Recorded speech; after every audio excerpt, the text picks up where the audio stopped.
Грунтхоус фирм бол Монгол улсын зах зээл дээр 2000 оноос хойш одоо доктортой үйл ажиллагаа явуулж эхэлсэн байгаа. Одоо тухайн үеэс эхлэн Монгол улс одоо олон улсын банк санхүүгийн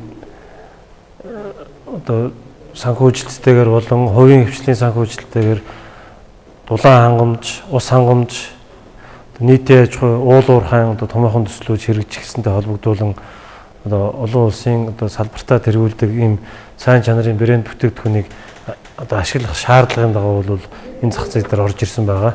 Тэгээ одоо энэ 25 жилийн хугацаанд бол энэ олон салбаруудад маш олон тооны хэрэглэгч одоо маш олон төрлийн хэдэн 10,000 насосыг бол хэрэглэж байгаа.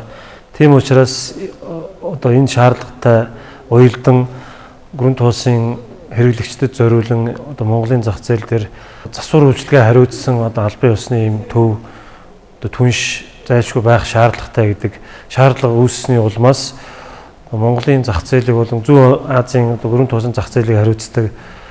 бүгд найрамдах хятад ард улсын Шанхай хотод байрладаг төв офисын засвар үйлчилгээний хилцээс одоо Монголын зах зээл дээр албан ёсны засвар үйлчилгээний түнш компанийг сонгон шалгаруулж үйл ажиллагааг эхлүүлэх энэ үйл ажиллагааг бол одоо 2-3 жилийн өмнөөс эхлүүлээд тэгээд Монголд албан ёсны түнш компаниудтайгаа ярилцсны дүнд бол энэ MZ гэж компанийг сонгосон байгаа. Тэгээд энэ компани бол ямар үүрэг хүлээх вэ гэхээр зэрэг Монголын зах зээл дээр Грунтхоусын хэрэглэгчдийн одоо хэрэглэж байгаа насоос ямар нэгэн засвар үйлчилгээ эсвэл эвдрэл гэмтрэл гарсан тохиолдолд шуурхай Грунтхоусын стандартын дагуу одоо шуурхай үзэж засварлаж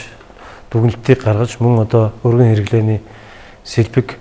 шаардлагатай бараа бүтээгдэхүүнийг ингээд нөөцөд бэлэн байлгах ийм үүрэг хүлээж байгаа. Мөн бол энэ компани бол одоо Грунтхоусын засвар үйлчилгээний одоо төвийн шаардлага стандартуудыг хангаж тодорхой одоо шаардлагуудыг даван энэ эрхийг авсан учраас бол манай хэрэглэгчид бол ямар ч хэрэгэлцээ өрн компанид итгэж засвар үйлчилгээгээ хийлгэж болно, сэлбэгээ уртан шуурхай авч болох юм боломжтой болж байгаа.